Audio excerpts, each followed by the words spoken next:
Tēnā tātou, tēnei te mihi. Mai a mātou o kahurangi, e mihi ake nei, e mihi ake nei.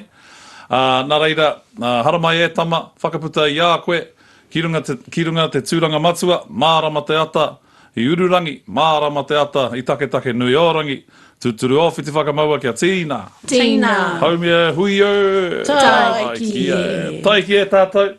Tēnā anō te mihi. Welcome back to Kairangi. I'm Sonny Brown. I'm Amber Craig. And kia ora, I'm Waireka Collings. Kia ora tātou. Mihi nui anō. So we have a bit of a combined effort today. But first, just a couple of quick ads, advertisements, pānui from us. The Canapes for Conservation, we've been plugging this one for a little while, all to help our whānau there out at Pukaha. So get along to that one. That's this Saturday, 29th of March. And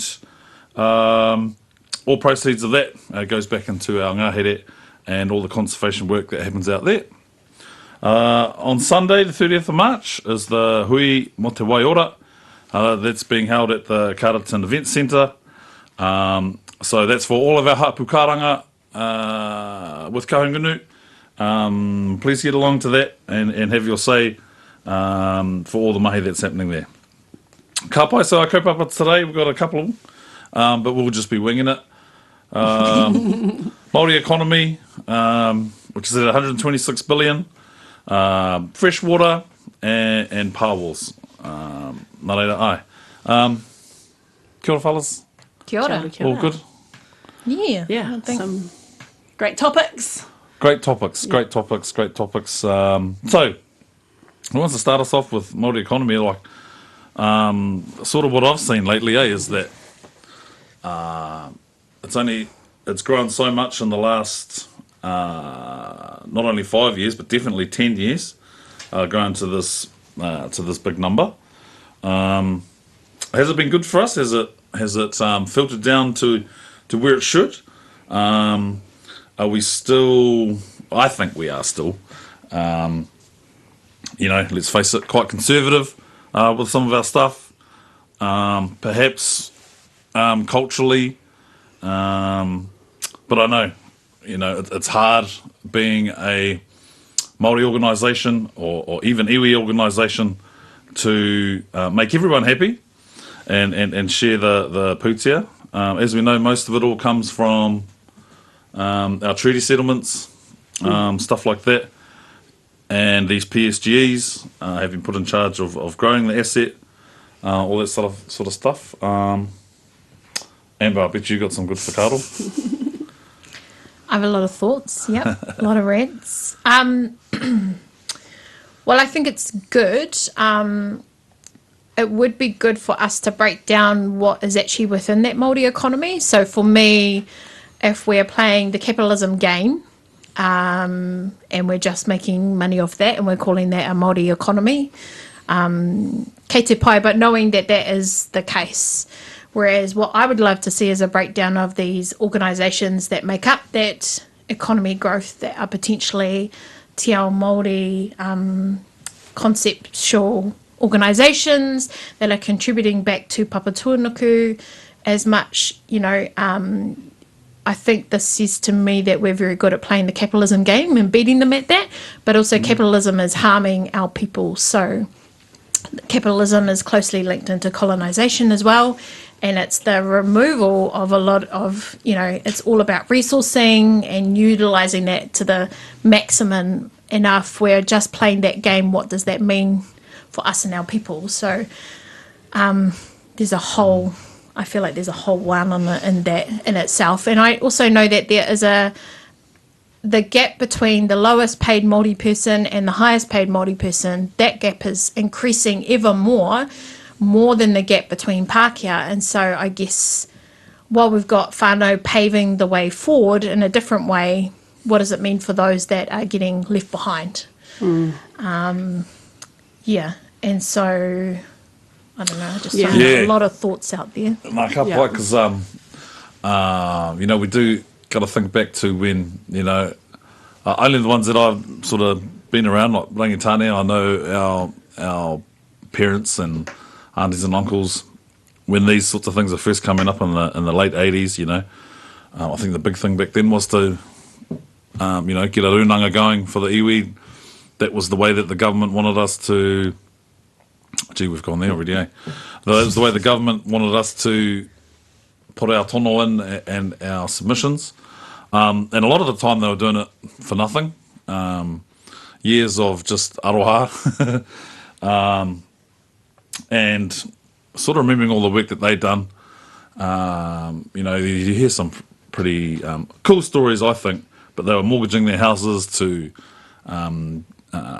keep their kaupapa going, having enough for an office or a place of business, fighting for the scraps to get contracts as a way to employ people to, come on as either admin, but mainly it was all directed towards getting our whenua back, growing our asset, and cool to see now that, not that it's perfect. I think it's got a ways to go, as you say, Amber, a long ways to go, and that has a lot to do with that sort of capitalist mindset, and that's sort of all we've known. But I suppose the future and the growth that can happen, thinking the way that Māori economy was traditionally, it was shared amongst the hapu and the iwi and stuff like that. I suppose the opportunities that it can bring, but also how do we create those opportunities and sort of get us change these mindsets and stuff like that. Yeah. Whakaaro. I just thought for some of our listeners who may not know what capitalism is, just a little brief. I had to Google it, so I know there's a lot of our whānau who have to, do that as well. And I know, I just sort of quickly do a Google, you kind of have a feel of what it means, but basically what it says here is that it's often thought of as an economic system in which private actors own and control property. So individuals owning a house, for example. I know, Amber, you're working on decolonising some of that mindset. But I wonder also, because for me, I know that education, and the pursuit of purchasing a house is big for our whānau because we want to own a house, we want to own land, and then, home ownership then expands out to, being able to get loans on your mortgage, which means you pay a 6% interest rate as opposed to 29 with GEM finance. And I wonder if, because I'm clear that we still have ways to go to redirect, our goal mindset to something that is a little bit more traditional or indigenous. But I also think that there's a middle ground. I think we're in the space of, like you said, when our whānau put up their houses to mortgage their houses to support the kaupapa, then that was a way of capitalism working for our people. And that maybe it's not pure capitalism in a way. I think we're still kind of we are taught to be a little bit more self-serving, individualistic. We want to get ahead, and getting ahead, sometimes you look sideways to your whānau and go, oh yeah, I might be doing a little bit better than them. That kind of, what is that mindset of being better and doing better instead of rising together is probably where we're at. And I think post-settlement, that's definitely an area that's kind of coming a little bit clearer as to how do we reclaim the indigenous mindset of collective as opposed to individual. But I still feel like we're not quite purist capitalists. We're kind of, in the in-between, which I think is a good place. But I know you're a little bit more pure on that side, Amber. I guess my thing is, if we have all this Māori economic growth, then how do we start to underwrite our whānau home loans? How do we start to make sure that if our whānau can't afford the purchasing land and can't afford those loans with the banks, how does the iwi then come in and potentially might be the backup to underwrite some of those things so that the whenua will never leave our whānau hands? How do we, I guess the other thing as well is this is a very monetary focus So all about the putia, whereas for us, hauora is not just about putia, it's about our whānau health, and so it would be good to also put this up against, well, actually, here's the Māori economy, but also here's the health of our people, from our whānau, hine naro perspective, and I feel like that tells a much better story. If we can't house our people, but we've got lots of money, there's a disconnect there. Then, Totally. right? If we can't feed our people, there's a massive disconnect. So I think this is just one part of a story to tell. And I think the better story is how do we lift everyone up together so that we're all able to do this. Can just exist and have our human rights. And a human right is a warm whare. A human right is being able to have kai without having issue. A human right is to have clean drinking water, those types of things. Well, ka pai nā tika tā kōrua, nā kōrero.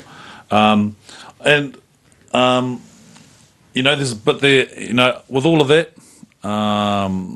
there's some cool stories with our whānau as well.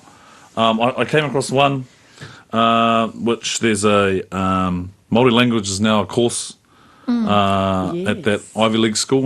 Yep. Yale? Harvard? Yale. Yale, that's the one. Run by one, not from here, but ngai Māori, Ngāti Wai, Ngāpuhi, Tono Hekenga, Ngāti Awa, Amelia Butler. Tōwhananga. Koia, Naunga. Too much. That's one of those cool stories too, that contributes to that Māori economy, not just our pūtea nei, but sort of spreading out the things that we can do, not just within Aotearoa. It is an export, if you sort of think about it like that, that this lovely wahine has done. I think a lot of different stories like that are happening. People who have started their own kaupapa. Amber, that's you, with your stuff. Waireka, yours as well with STEM. I think all those sorts of different kaupapa, whether they've been factored into this Māori economy, I think is going to be some of the main driving forces that can take it to this next place. With STEM, getting our kids into the sciences, and letting them know all that. Mātauranga, which is, I wish we had something like that at our school, but again, slowly getting better. I think the other key thing as well is any money invested in our whānau to set up those sort of organisations is not money wasted. That's a different form of investment. So when we talk about investing, it's usually about the dollars and let's go to the markets and let's go overseas, but actually putting that money back into our communities and helping to lift up even those small businesses is really important, because that'll help feed whānau. When we did Te Whare Hangahanga, no one wanted to invest in us, and so actually we went out to our community to ask for money, and that's why we ended up doing crowdfunding, because we had this crazy idea and no one was willing to take a chance on us. So it's just, I think that investing back into whānau and getting some of those cool ideas just up and running is really important, and not necessarily asking for the business one-pager, the Pākehā concept around what a business is, listening to the passion and whether that person will drive that kaupapa through, whether there's money or not. I think that's a really important thing, how do they link back into te ao Māori, how, there's a whole bunch of other things we can be asking. So important, to gauge from the passion too, like I've been fortunate that I haven't had to do like these massive reports like from the academy, because people have got on board with what you're trying to do, acknowledging that we don't want any money for it, it's just give us some pūtea so we can support these tamariki. And same with Amber. I've seen her present and she's like absolutely passionate about her kaupapa, and that's absolutely something that we want to get in and behind, and I think if we're talking about capitalism and the structure that it takes to kind of, approve a loan and all the rest of it, that we need to find indigenous models to approve, people's, ideas and passions. yeah, and all that. And I think it's like similar to the why. I know we're going to talk about all the why. The ripple effect, and the kind of trickling down of, like, say, the Pūtea's why, or like, as an analogy, running off the hills and getting into the nooks and crannies of the passions that people, have in the fire. You're not putting out the fire. Fire and water probably is not the best analogy to use together. But how water just kind of infiltrates into, like, spaces that people can't go. Certain people can't go, so it's like touching, but touches everybody, in its own way. And I think, we need to be a little bit more generous. We need to be a little bit more willing to put our stakes on people, and allow them being okay with failure. Because, there's so many instances where, a Māori's here and they're going to take over and they're going to make this better. 2 weeks later, can we have a report? 2 weeks later, how's it going? Hey, bro, we haven't even, like, been through one round. You haven't even given us one chance to go from start to end to know, and then give us an opportunity to fix and that's a problem. Like, we just need to be a little bit more, I think, confident and believing in our people that we can and we have everything that is required to be successful. And there's simple things to fix that as well, like in terms of if you need a report, like send someone out and have a conversation face to face and then have that person write up the report. Stuff in terms of dealing with, you were saying investing in people, but for me it's about investing in our whānau. We're amazing people. We've got these strong tupuna who we have built on their shoulders to get to this place. And for me, although mātauranga Māori can be a little bit scary because you don't necessarily know where you're going, if you start with our atua and then come down from there, it actually leads you in some amazing places. There's probably a whole nother wānanga about mātauranga Māori and manuscripts and pulling that information out and how do we bring that forward into today's world? Because I feel like there's so much untouched stuff that we haven't even looked at that could be creating these new sustainable businesses that will survive and be resilient throughout climate change, throughout all these things that are happening.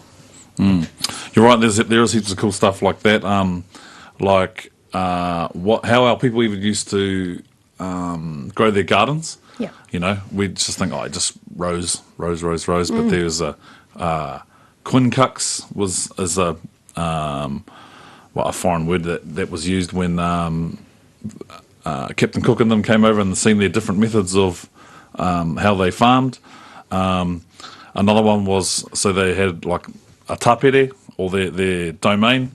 It was split not into rows but into wedges because of the different weather, and they, one part might have been behind trees, so they grew something different. One part might have been blocked by the wind by a hill. They planted something different there. Good thing. But back to the water and analogy there. There's a cool one I've seen. So how they've actually made the terminology for currency. So current of a river is currency. River bank, because it turns all the time, is what they've used for bank. The flow, so cash flow and all that sort of stuff. So that's how they've used, I suppose they've used our taiao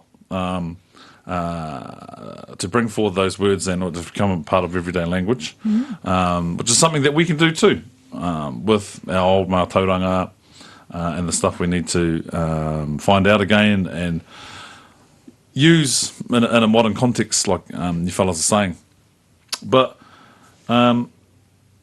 if we look back again, how we slowly, if we took our economy and sort of lined it up with our reo, it sort of moved, at that sort of slow pace. You think about 40 years ago,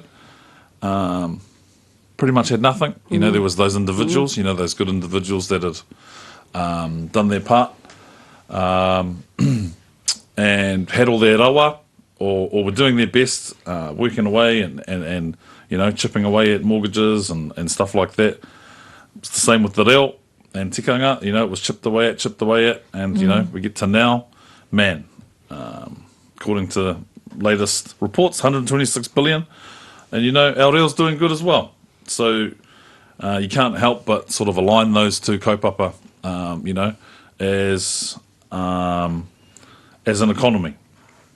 pūtea-wise and tikanga-wise, and man, who knows what the, how much growth we're going to get in another 40 years with the kids going through all these different programs, reo Māori as first language, the things that we're trying to find now in our old mātauranga is going to be first hand knowledge to them. The future obviously looking pretty bright. Pretty bright. If we listen to Taiao, though, can I just put that out there? So the only problem that I do have with Māori economy is usually sometimes we sign up for money versus our Taiao, and for me that isn't even a thing. So kia tūpato he te whānau, like if we're happy to take money because we dam something as an example, which leads into our next conversation anyway, but if we have no more water and our people die, is it worth that money? Are we going to be buried with our putia, or just things to think about? If we're mining every last resource on our whenua, is it worth the money that and the jobs that they say that they're going to give us?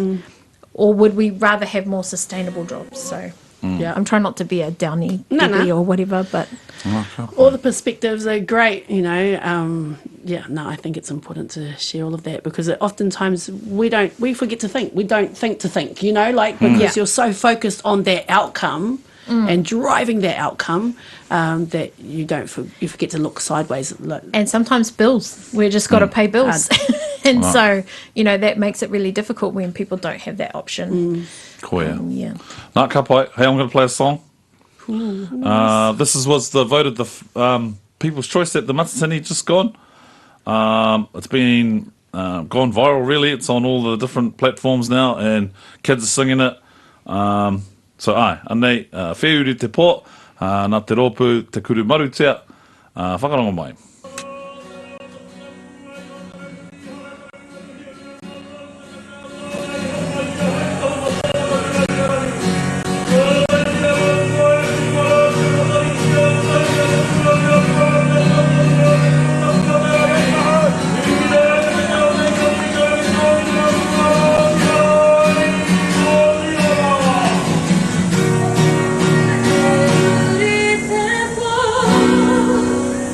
Love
Kia ora, kia ora, kia ora. Pai tēnā o ngā waiata.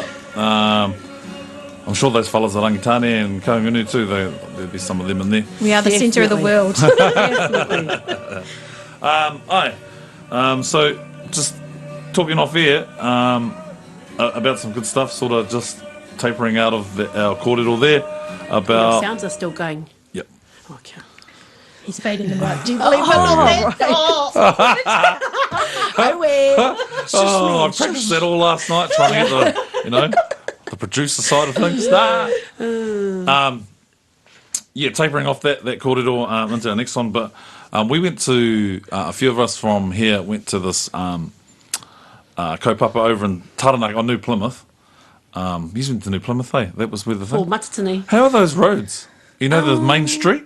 The main streets? Did you go into town? There's like a four-way, one-way thing. Oh, I didn't see that one. Oh, bro, I nearly had so many head-ons going the wrong way. But Is this related to you not parking in the lines Yeah, conversation yeah. as well? Yeah. I'm a I shock just sucker. chuck anti-GPS on and it usually leads me all the right way. But it was about it was an economy one, and what was it called now? It was all to do about what the economy does now, which is extraction, production, sell it, Use and and then abuse. use and abuse, and then goes back into a landfill. Circular economy. That's what it was called. Yes, yeah. Circular economy. It was good. Week long, some good kai kōrero, good presenters.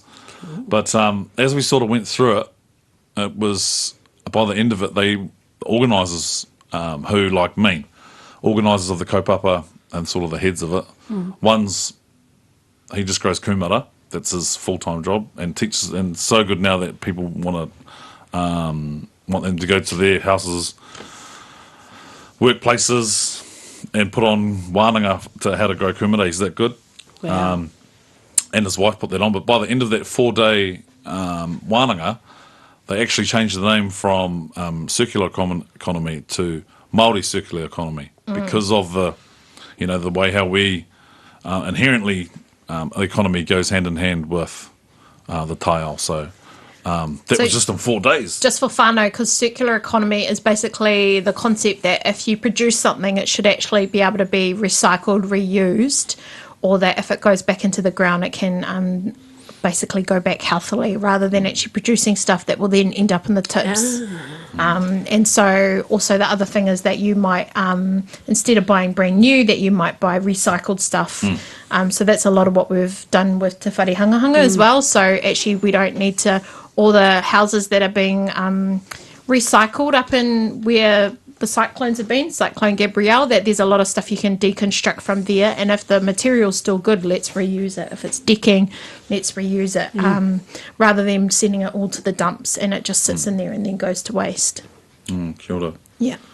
So our next kaupapa, fresh water, which I'm no expert at all on, but having grown up on farms and quite remote places, where Dad's from, fresh water is king.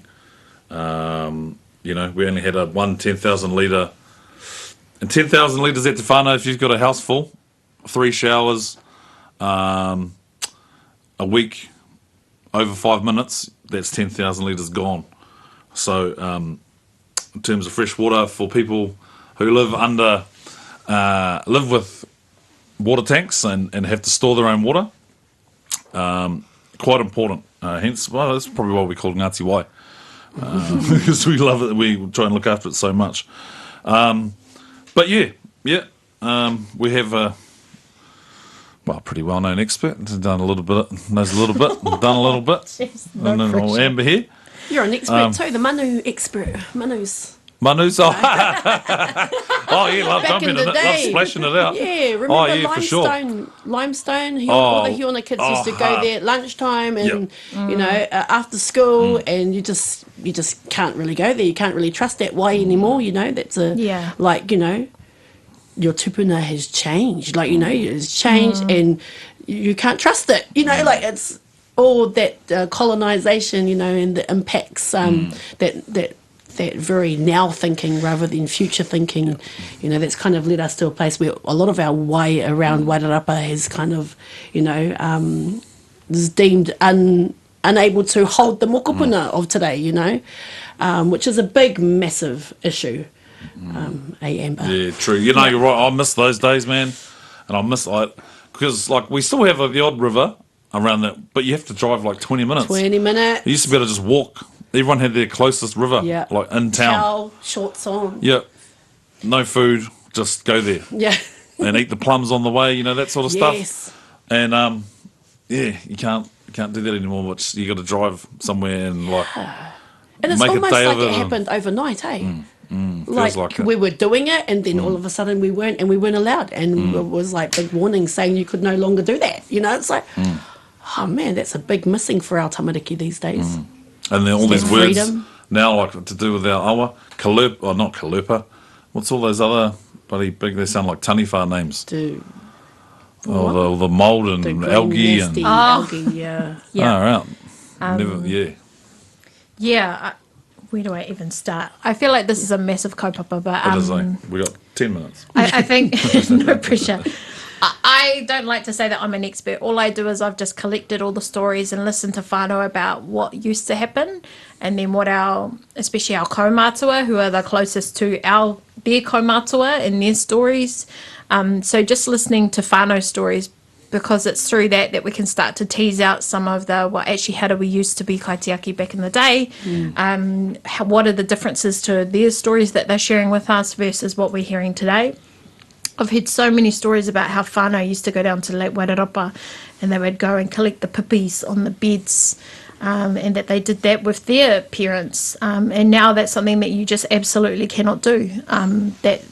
That kaimawana down there is poisoned, and if anyone was to eat it, it's not healthy. You know, we have a lot of whānau that talk about how they used to do manu off the bridge near Wainawa, which is incorrectly named Waiawangawanga. You know, and that now, if you did do that today, you would just about kill yourself. So, yeah, we have a lot of freshwater issues as well in terms of resource consents. We're over allocated. So these councils have gone around and issued consents that are now taking way too much water out of our awa. And how do we dull that back? How do we see that the toxic algae is coming into our waterways, which means that we're getting alerts much earlier in summer, or even not even summer, it's spring sometimes now, where we're then getting into summer and our kids aren't even able to swim in these awa anymore. We're seeing the decline of our rivers, and we're also seeing more crap, is the best way that I can put it, coming down our waterways. You know, our waterways are also manipulated and changed. So we're seeing people put stop banks on either side and trying to tell a waterway where to go. And I feel like this whole concept is around how do we manage water, which in itself, I know that's just kupu, but kupu matters, especially in English language and how they portray it. So we talk about they talk about from flood management, how do we manage the water, how do we do this, and it's cold. That's not how we should be thinking about it. We should be starting from our atua, and then coming back down. So we are a taina to our wai. We are a taina to our taiao, and everything that's within it. And understanding our mātauranga is really important. And I talked to quite a few aunties and uncles, and a lot of them go, I don't know any mātauranga. And it's actually very sad from my perspective, because I sit down with them and then hear their stories. And within their stories, I'm like, that's mātauranga though. That's what you've been taught and what you've been passed down from your generations. You might not slap a label on it and call it mātauranga Māori, but actually there's so much within what you're telling me right now that we could actually take out and put into a kaitiaki plan or a monitoring plan. And so I think sometimes as well, some of our people have forgotten the power of the stories that we hold. And so I guess that's part of nice segue into Sunday. So Sunday, although it's hosted by Kahanonu, I'd spoken to Memory Te Whaiti, and it was about how do we just focus on our whānau and why. So what are our whānau stories? Even just the story that you shared just before, actually coming and talking about, we actually used to just do manu back in the day. And that was it. And now we can't anymore. And what's the difference there? And what are our aspirations about where we want our wai to go? Staples. Staples, coffins. Yeah, because it wasn't called manus back in the day. We had names for each individual style. Yeah. There was what was coffins. That one where you hold your can opener. Can opener. Like that, yeah, one leg up. Hold one knee, can opener, coffins. That was my go-to. Yeah, me too, actually. I was running that one. Yeah, coffins. Yeah. Gorillas, staples. See, we need to put that into our plan. Those This is what a real bombs look like. They've generalised it into one word, manu. Yeah. They've colonised our kuku. Right. And our concepts. Yeah. Because the other thing as well, sorry to interrupt your manu kōrero, is the other thing as well for me is about educating a lot of our whānau that don't actually live home anymore but grew up here, because a lot of them still think that our awa is just the same as when they were here. That's right. And I have to be the bearer of bad news sometimes, going, well, actually, it's not. But the other thing as well is our awa is where we get our kai from. And so if our awa is not well, yet our people are still taking kai from it, is that valid? Like they're putting glyphosate spray or Roundup for weeds, but that goes into the drains, which then goes into the roa mahanga, which then ends up in onoke. And actually, should we be doing that? They say that it's safe, but glyphosate spray and Roundup has actually been banned in like over 20 countries worldwide because it's a carcinogenic, which means it's cancer causing. And yet we're one of the few countries that still don't have it banned. Love it. Come love it here. on, man. There's a whole hicka. Get on the local man. There's a whole and it aisle destroys, dedicated to the different we Roundups. destroy the microbes that are in the dirt, so then the dirt can no longer hold the water. All these, we're over farming areas. So in terms of flooding, we over farming the land, and it doesn't actually, it loses its what they call I don't know the terminology. I'm more a mātauranga Māori specialist than I am a scientist, but it loses its like poultrous, I think. So it can't actually, the water can't be retained within the dirt, which is what we need it to do to go down and renew the aquifers, which is the water underground. And then it's a cycle of things. And if we're messing with that and taking a whole bunch of water, but not returning it back into that cycle, then what's going to come back down in the rain? What's going to happen? And I think we are playing with things that we don't understand in the context because we're not looking at it in a te ao Māori context, because everything's connected, right? All of our atua and the way that we descend from them happens for a purpose. When you look at, I'm referring mostly to Te Whatuhora Jury's manuscripts where he wrote from Te Mātorohanga's kōrero. There are 70 atua that were born, but then there were 70 atua who came out into Te Ao Marama. And those are two very different lists. And if we look at that list, here's the tuakana in terms of the atua. But then, we've got Tāne up there who's then up the top in terms of Te Ao Marama. And if we look at the impact that our trees have on our waterways, it's massive. We continuously, and by we I mean the councils, are continuously planting willows and poplars, which we know are contributing to flood. So it's a whole big massive thing where it's not just a one fix thing that's going to fix us. And that it's also, and this is why it's really important for whānau to come and have their say, what happens in the Waiohini Gorge will be very different to what happens up in Aokura, that happens up in, on the coast, Tumapahiarangi. We can't tell each other what to do, but we can share stories to be able to work out, well, how do we collectively potentially work towards saving our wai? Because if that goes, this is what I've had with some horticulturalists and agricultural people, you will have no economy. You will have no people to work on your farms if that water dries up. We will be dead. And you'll be bearing your mokopuna along with ours if we don't preserve our water and help. And the other thing is, we go, oh, well, we're going to save Papa Tuanuku. No, we're going to awhina her. She knows how to save herself. If we weren't here, and the perfect example is in COVID lockdown, when she actually got a bit of a rest. If we're no longer here, and she will just know how to heal herself. Another good example, I talk about the Waiohini River, because I live beside it, so I know a lot of the stories. A lot of the manuscripts that the missionaries wrote of talked about how dense the wetlands was around it, that it took them twice as long to walk anywhere through the density of those wetlands. That's because the Waiohini, when it floods, it's a ferocious gravity that it has. So when she floods quite quickly, right? And so stop banks are not going to stop that. And she's used to, for thousands of years, flooding into this dense wetlands, and then we've just removed it all and put up stop banks, and we're expecting her to just continue to flow. And that's where they talk about allowing the river to breathe, so allowing her to move and flow and ebb and change. And so yeah, I guess that's just, 180 years we've been trying to train the Waiohini not to do that, but we're not going to do that because in terms of the timeline, we're insignificant compared to the thousands of years that awa has been there. So yeah, there was a lot of ranting. Yeah, and just sharing the cool. whakaaro Mātauranga. around, how we're sometimes we just get given Pākehā projects and told, just tack Māori onto that. And it's like, you can't do that.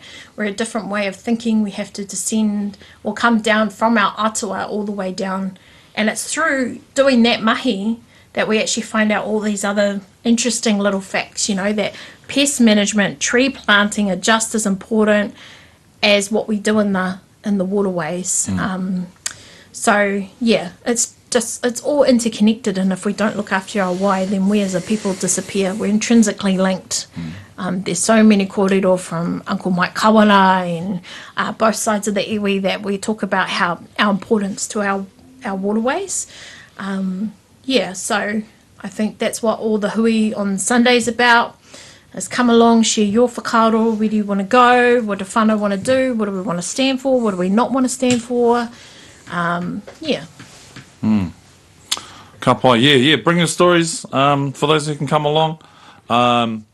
We recently had a Mana Motuhake wānanga with Ricky Solomon, plus all some other kōrero that's been happening this year about observations. And one of the ones that came up a lot was that during a certain phase, I think it was around that sort of tangaroa phase, the end of those atua phases, is that that's the time that some of our whānau up in Ngāpuhi, where our whanaunga here, Waireka is from, they actually starting to use that day now, or those days now, as the perfect days to go up and look after the forest, whether it's small burn-offs of old foliage, removing stuff. If the waterways are too far away because of stop banks and stuff like that now, they haven't had the chance, they'll go as far as putting big bathtubs of water in there for all the different animals and that to go and drink out of, buckets of water in the trees. And they've only been doing it for a little while, but have seen the results. So, using, like I think has been the theme here, using our mātauranga, designating a time, which I think, sort of just quickly into Mana Motuhake, is one of the ways that we organise ourselves, not only just for, the way we're feeling and the different signs of the taiao and what we should be doing in terms of kai collecting, but also how we're giving back to the taiao and stuff like that. So hope to hear some good stories from our whānau, and it just goes to show, like, I thought all I knew about freshwater was a 10,000 litre concrete tank and we looked after it with everything we had, but and look, water tanks are awesome, and I would advocate the heck out of water tanks, because what's happening at the moment is, like, in terms of our urban areas, we're using way too much water in a lot of that, and there's just normal stuff that we could be doing to help reduce that. I'm not saying it's all about urban stuff and we need to crack down, but even if we just switched to water tanks and collected what we could off our roof, like, that would be a massive huge thing in terms of flushing toilets. Like, even that, if we went to incinerator toilets where you just use a bit of energy to then turn all of your waste into ash, my understanding is after a week of an incinerator toilet for a whānau of 4, you would have a cup of ash at the end of the week. Like, imagine dealing with that amount of waste versus what we do. We just chuck water on it and we have I don't know about my tens house. of thousands. Yeah, You might need 2 cups of ash at the end.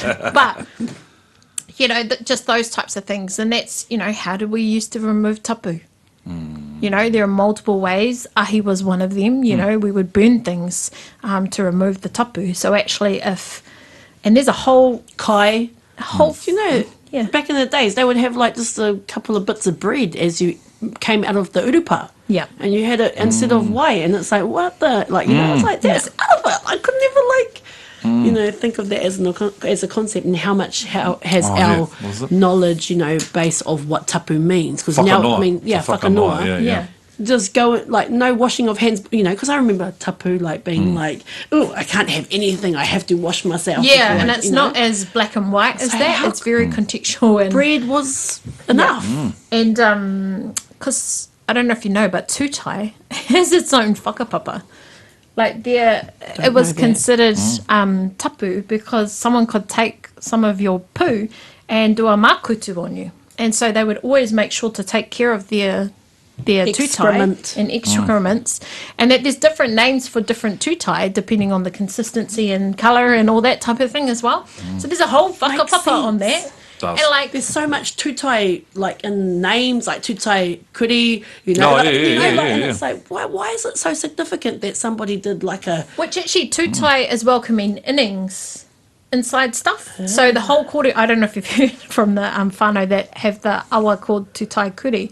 It's actually this beautiful story about how they had no kai, and so their manaaki was above all else, that they killed their kuri and fed them the insides of their kuri to help manaaki this people who had come.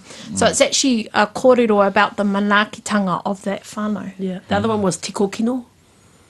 Where's that? Yeah. Tiko kino is like a little, like the middle of the country. And it's like tiko kino, like... But I'm like, that makes so much sense when you know that. And we have all these names for like all of the why and whichever stage it is. We have names for all the stages of the why. Rearticulation is what they call the fancy scientific kupu. If we have all of these names and all these names for dirt, different types of dirt, we got a solution for everything, because our tupuna were the like superpowers of the observation of Taiao, and they have all this stuff, and I'm like, we're not even tapping into half of it. I would say not even a quarter. And that brings me back to my kōrero earlier about, trial and error, like, and the kumara, we've talked about the kumara, Hine Amaru, our tupuna, she planted, some kumara as she was just walking through this land back home to her whānau to see if it was fertile. And then they came back the next season and it was like overgrown. Like that trial and error, that practice-based, learning, and do and observe, like you talked about the different types of marakai, Yes. We're so scientific, we have been so scientific, but it's just, it's more of a, let's go a little bit forward, let's progress, let's try that, that didn't work, so as an example, that. right, like Koro Mike at Papuai, like he'd probably hate that I'm calling him out like this, but he could just look at a piece of land and tell you if it's going to grow kai or not. He's just that type of, he goes, I don't know how I know, I just know because they tell me. And I'm like, I try to sit with him as much as possible to learn as much as I can from him, but these are sort of the people that we need to be our kaumātua, so he's my kaumātua, that we need to sit with and learn this. And he was telling me one of the trees, when the bark lists on a certain side, that then that the tree's going to die, so you cut it down. So then before it falls over, you cut it down and give it a life, a different life in a different form. It's that whole Māori secular economy, eh? Yeah. Yeah. Trees do have a life. They are meant to come down. So that's, I guess, succession planning. How do we succession plan? In Taiao as well, because it's giving us active examples of how we do that. So how do we make sure a tree doesn't fall down on someone, that when its life has ended, we give it the honour of giving it to something else, to a different taonga. And proactively doing that. That's what I loved Yeah. about what Koro Piri Te Tau said out at Papawai after our hikoi, when our hikoi ended at Papawai. He's like, oh, my job is just to listen and observe and then to get out of the way, you know, kind of thing. That's a succession plan, you know, and allowing. And the same thing happened at the national hikoi with, you know, Hone Harawira, then passing on the reins, you know. And it's important for us to acknowledge the signs, like to see the signs, acknowledge the signs, and then to act, you know, take the cues of our taiao, and, you know, and the same can be said for people as well. And even our taiao and our reo as well. There's heaps of stuff where I've been digging into the manuscripts and I'm like, that makes sense. You know, because that's a kupu we use today, or we're heavily influenced in our reo from the taiao and the way that it works. And so understanding some of those concepts helps when we're talking about te reo Māori and learning stuff. That's why I feel like I'm the forever intermediate student, but part of what I have to remember is that there's other stuff I'm learning that just gives a whakapapa and conceptual information before I get into the reo. Yeah. What's that? Far out, you fellas. Mean. Hey. We're just off it. Mean. Jack of all trades, master of One. none. Oh, yep. Jack of all that's it. trades, master of none is better than a master of one. Koia. So, Te rerenga nah. kōrero katoa, eh? Yeah. So, like, the theme of this has obviously been, you know, for our mātauranga and our taiao to go hand in hand with what we're doing, whether it's to do with economy, growth, our taiao should all go hand in hand with what we're doing, and that trial and error. That trial and error thing, you know, and that's how we think. It's not we've only got 10 years to do this. We've got forever to do this. Well, Maui didn't do what he did with one solution. Or permission. Or permission. Yeah. But I have to, me too, our two, the three of us, the is that what we're called, co-hosts of our program. I'm going to finish us off. Finish us off with Te Rangiora o Wairarapa. Their Motuhake, from their stand at Matatini, o Te Kāhui Maunga. They actually got a bit of a first place for Titonga Hou. Yeah. For the haka and Titonga Hou Waitāringa. So, mihi nui ki a rātou, mihi nui ki a tātou. Yeah, miharo. Hei te rā wiki tātou. Hei kona. Ai, ngā wehi, ngā tapu ngā mana tēnā koutou. Tēnā koutou. O te pātere whai ake nei. E taki nei, I ngā noho whenua, I ngā poroti wāio, mai anā I te wāia te hiki. Tatu mai rā ki tēnei wātani, ki te noho whenua, ki runga roto kākahi. Kauru tamongia nei e te hiarau pihimana. Nā reina, e te kahurangi o te motu, e kuitari ana. Hoki wairua mai rā, ki roto ki tō wai, tēnei, te hikoe atu nei. Rangiora! Whakatinga!